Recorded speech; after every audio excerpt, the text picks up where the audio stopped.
ये सत्य घटना उस दिव्य प्रसंग की है जो आज तक केवल एक रहस्य था। वो रहस्य सालों पश्चात अब आपके सामने प्रस्तुत होने जा रहा है। संत रामपाल जी महाराज जी के जीवन का वो महत्वपूर्ण दिन जिसके विषय में उन्होंने आज तक भक्त समाज के समक्ष केवल सांकेतिक और आंशिक वर्णन किया था, अब उनकी आज्ञा से वो दिव्य प्रसंग विस्तार से प्रस्तुत हो रहा है। ये प्रसंग उस दिन का है जिस दिन संत रामपाल जी महाराज जी को कबीर परमेश्वर जी स्वयं इस धरातल पर आकर मिले थे। हे गुरुदेव राम देवानंद जी महाराज, ना जाने आपने इस दास में क्या देखा कि आपने इस दास को इतनी बड़ी जिम्मेदारी दे दी, अपने बाद मुझे गुरु पद पर बैठा दिया। ये दास अपनी आखिरी सांस तक आपके द्वारा दिया गया जगत कल्याण के मार्ग और मोक्ष के कार्यों को पूरा करने के लिए समर्पित रहेगा। परमात्मा का सत्य ज्ञान और सच्चा मंत्र हर घर तक पहुंचा के छोड़ दूंगा, फिर चाहे कुछ भी बीते मेरे साथ। ये दास आजीवन परमात्मा के मार्ग में कार्यरत रहेगा। ये फाल्गुन शुक्ल पक्ष एकम विक्रमी संवत 2053 9 मार्च 1997 रविवार की बात है। संत रामपाल जी महाराज हरियाणा के झज्जर जिले के एक झाड़ली कस्बे में गरीबदास जी महाराज जी की वाणी का पाठ करने गए थे। वहां किसी कारणवश पाठ रद्द होने की वजह से वे वापस आ रहे थे।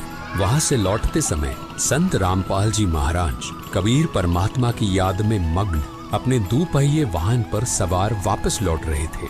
संत रामपाल जी महाराज स्कूटर को रास्ते में एक चाय की दुकान के पास रोक देते हैं। राम राम महाराज जी। राम राम भगत जी। महाराज जी चाय समोसा लगा दूं? हाँ भगत जी लगा दीजिए।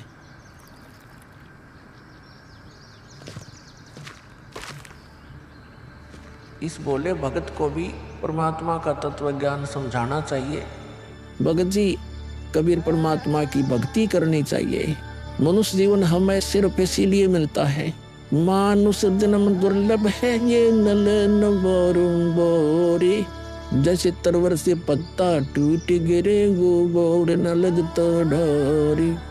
भगत जी, इस काल लोक का कोई भरोसा नहीं है, न जाने कब किस पर क्या बिजली गिर जाए। इसलिए कहता हूँ आपको कि कबीर परमात्मा से जुड़ जाओ, नाम दीक्षा लेकर अपना कल्याण करवा लो। वो कबीर परमात्मा यह भी आपकी और आपके परिवार की रक्षा करेगा और मृत्यु के बाद सीधा मोक्ष को प्राप्त कर जाओगे। ठीक कहते हो महाराज जी। ये कबीर परमात्मा ऐसे गंदे लोक में जहां आदमी की जिंदगी का पल का भरोसा नहीं, व्यक्ति यहाँ जी कैसे रहा है, ना जाने कब क्या हो जाए, कब कौन सी बीमारी हो जाए, कब दुर्घटना हो जाए, कब कोई संसारिक आपदा आ जाए। दाता, आपकी भक्ति के बिना यहाँ किसी को ना सुख मिल सकता है और न ही मोक्ष। ये बात ये बोले जीव कब समझेंगे? आखिर ये अज्ञान अंधेरा कब दूर होगा दाता? आप ही दया करेंगे कबीर परमेश्वर। ये बोले जीव तो अपना जीवन आपकी भक्ति के बिना व्यर्थ ही कर रहे हैं। चाय पीने के बाद संत रामपाल जी महाराज मातन हिल की तरफ निकल पड़ते हैं। बिन उपदेश अचंभ है, क्यों जीवत है प्राण, और भक्ति बिना काठोर है ये नर नहीं पाषाण। आगे चलकर संत रामपाल जी महाराज स्कूटर को एक पुलिये के पास रोक देते हैं। इस पुलिये की खास बात ये थी कि संत रामपाल जी महाराज जी ने इस पुलिये को सिंचाई विभाग में जूनियर इंजीनियर रहते हुए स्वयं बनाया था। क्योंकि यह पूरा क्षेत्र जंगल नुमा था, इसलिए संत रामपाल जी महाराज जी को इस पुलिये पर बैठना बहुत अच्छा लगता था और नौकरी के दौरान वो इस पुलिये पर बैठकर परमात्मा की याद में खो जाया करते थे। हे दयालु कबीर परमात्मा, आप जी हम नीचों के लिए 600 वर्ष पहले एक दानक रूप धारण कर इस गंदे लोक में 120 वर्ष तक रहे। आप जी को गर्म तेल के कढ़ाई में डाला गया, खूनी हाथी से मरवाने की कोशिश की गई, दरिया में डुबोकर मारने की कोशिश की गई। आप जी को बदनाम करने हेतु झूठी चिट्ठी डाली गई। आपके साथ कितने जुल्म ढाए गए, फिर भी हे दयालु कबीर परमात्मा, आपने क्या कुछ नहीं किया। अपनी सतलोक से बिछुड़ी आत्मा को अपनी शरण में लेने के लिए, इस तत्व ज्ञान को सब जीवों तक पहुंचाने के लिए।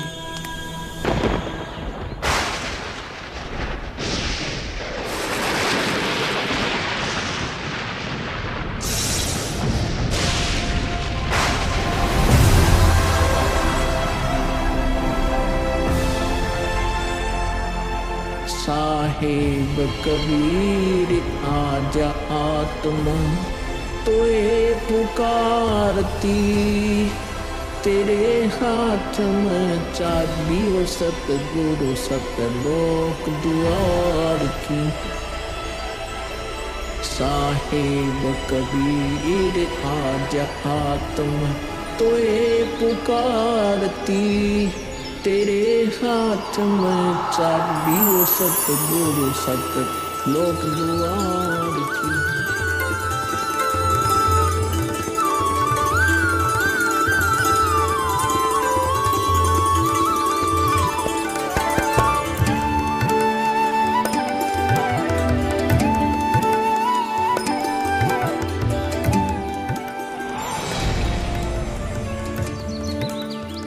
राम राम भगत जी। राम राम। आओ भगत जी बैठिए, खड़े क्यों हो? संत रामपाल जी महाराज अपने परने को पुलिया की दीवार पर बिछा देते हैं और महात्मा जी से बैठने का आग्रह करते हैं। कहाँ से आए हो बेटा, क्या करते हो? भगत जी, वैसे तो मेरा गांव धनाना है, जिला सोनीपत में पड़ता है। अब एक छोटा सा मकान बनाकर रोहतक में रहता हूँ। जूनियर इंजीनियर था, लेकिन अब नौकरी छोड़ दी है। बेटा, तेरे धनाना और रोहतक वाले घर के बारे में तो मैं अच्छी तरह से जानता हूँ, और यह भी जानता हूँ कि तेरे 2 पुत्र और 2 पुत्री हैं। मैं तो यह पूछ रहा था कि इस जन्म से पहले तेरा घर कहाँ था? अरे, इन महात्मा जी को मेरे बारे में इतना कैसे पता है? महात्मा जी, जन्म से पहले हम सतलोक में थे, वही हमारा घर था। लगता है ये भगत जी राधा स्वामी पंथ के अनुयायी हैं। इनको सत्य का ज्ञान कराना चाहिए। मेरे गुरुजी स्वामी रामदेवानंद जी हैं। मेरे भगवान कबीर देव जी सृष्टि के रचनहार है, वही सतपुरुष है। कुछ पंथ वाले सतलोक के विषय में तो बताते हैं, लेकिन वे सतपुरुष को निराकार बताते हैं, जो कि बिल्कुल झूठ है।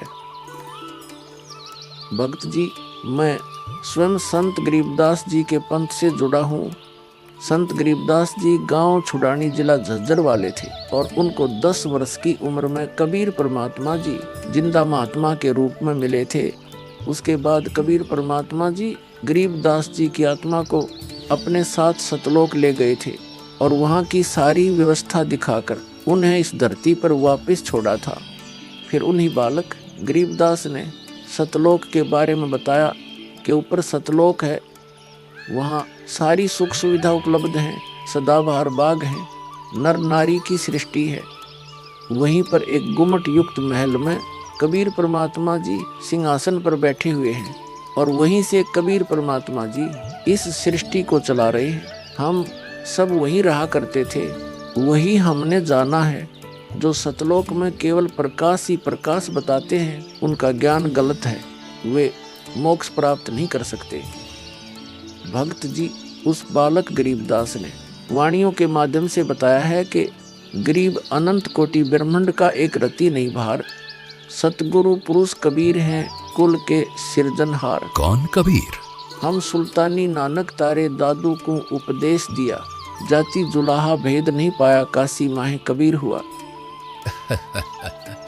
बहुत आनंदित करने वाली बातें करते हो, और बताओ कुछ। इन्हें अपना ज्ञान अधूरा लग रहा है। हो सकता है ये नाम दीक्षा लेकर परमात्मा से जुड़ जाए। भक्त जी, अगर आपको अपना कल्याण करवाना है तो एक ही तरीका है, नाम दीक्षा। मेरे पूज्य गुरुजी ने मुझे नाम दीक्षा देने का आदेश दे रखा है। मैंने अपना घर और नौकरी छोड़ दी है। अब गुरुदेव जी की ही आज्ञा अनुसार प्रचार और दीक्षा देने का पवित्र कार्य कर रहा हूँ।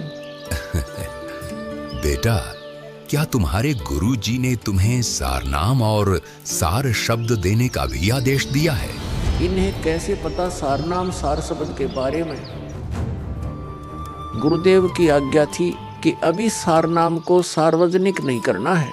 उन्होंने कहा था कि मुझे स्वयं परमेश्वर कबीर जी मिलेंगे और वही मुझे सारनाम को सार्वजनिक करने का सही समय बताएंगे।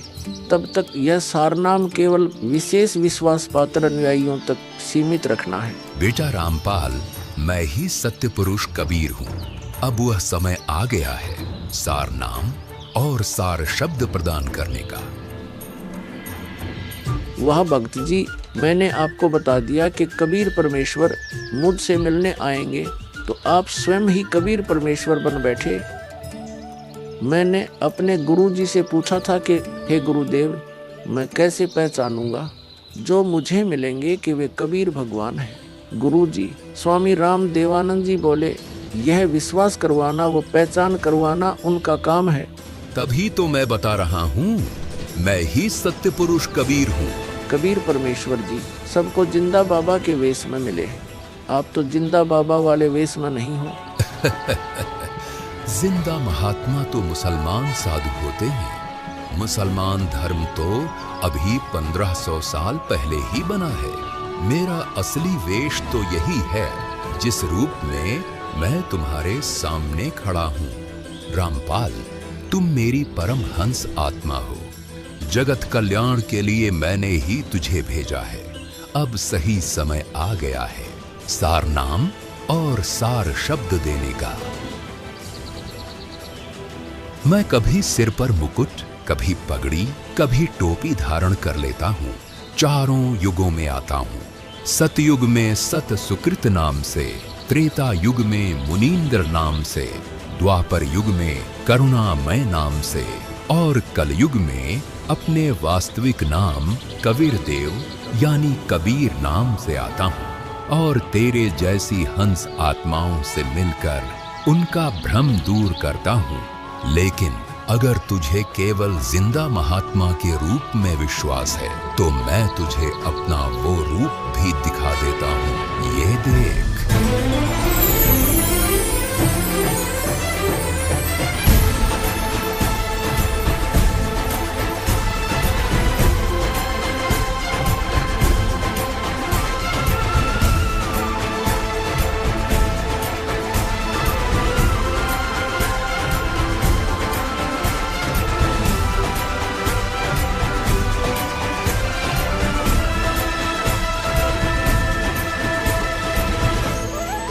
हे परमेश्वर, मुझे क्षमा कर दीजिए।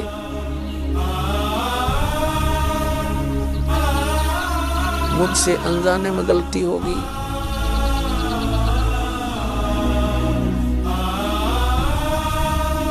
आपने मुझे साक्षात दर्शन दिए और मैं आपको पहचान न सका। मुझे क्षमा कर दीजिए परमपिता। बेटा रामपाल, अब वो समय आ गया है जो मैंने धर्मदास को कहा था कि कलयुग बीते 5500 पांचा, तब यह वचन मेरा होगा साचा।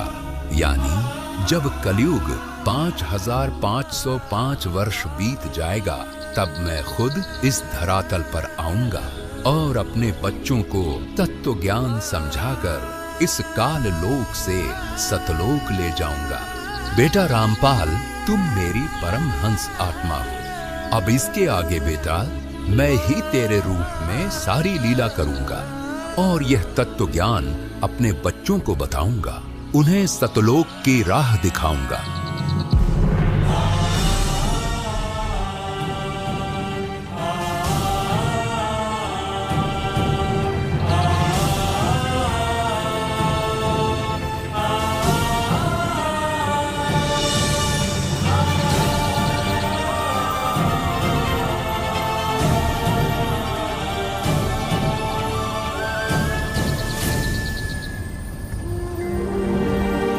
इस प्रकार कबीर परमात्मा संत रामपाल जी महाराज जी को सह शरीर सतलोक भेज देते हैं और अपनी लीला को आगे बढ़ाते हैं।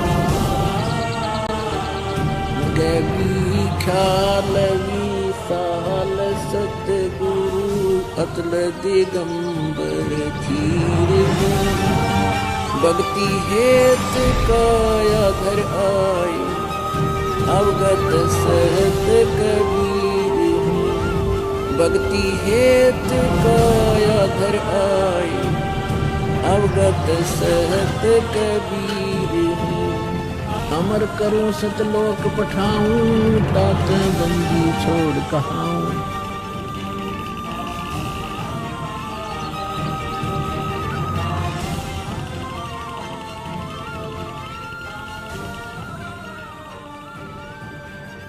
इस प्रकार कबीर परमात्मा संत रामपाल जी महाराज जी को सह शरीर सतलोक भेज देते हैं और स्वयं सर्व सृष्टि रचनहार कबीर परमात्मा संत रामपाल जी महाराज जी के रूप में संपूर्ण संसार का उद्धार करने के उद्देश्य से इस पवित्र मिशन पर निकल पड़ते हैं। संत रामपाल जी महाराज जी के रूप में कबीर परमात्मा स्वयं को छिपाए हुए हैं। उनके इस लीला को समझना आम जीव की समझ से बहुत दूर है। एक संत के स्वरूप में परमात्मा के अभिनय की ये अद्भुत सच्चाई भक्त समाज के लिए जानना बहुत जरूरी था। साक्षात कबीर परमात्मा के स्वरूप बंधी छोड़ सद्गुरु रामपाल जी भगवान की जय हो। अब बच्चों ज्ञान पूरा आ चुका है और वो ठीक का समय आ गया है। गुरु पूरा, ज्ञान पूरा, भगवान पूरा, सब ही नारी नर शुद्ध तक जब ठीक का दिन आवंत कपट चातुरी छोड़ के सरल कबीर गहनत होए। बच्चों वो ठीक का दिन आ गए। चारों तरफ डंका बोल गया दाता का, कहाँ उग्र कहाँ शूद्र हो, चाहे कोई नकम्मा डाकू लटेरा है, चाहे कोई छोटी जाति समझते हो आप, वो हरे सबकी भाव पीर परमात्मा वो संत जो मेरा भेजा होगा, भेजा हुआ आएगा, वो सब के दुख दूर करेगा। हरे सबकी भाव पीर सो समान समदृष्टि है समृत संत कबीर। वो एक समान समदृष्टि का है, सबको एक दृष्टि से एक समान प्यार देगा, सबको एक जैसा व्यवहार देगा, एक जैसा सच्चा नाम सतनाम सार शब्द देगा। वो समर्थ सत कबीर ही होगा। बोलो बंदी छोड़ कबीर साहब की जय हो।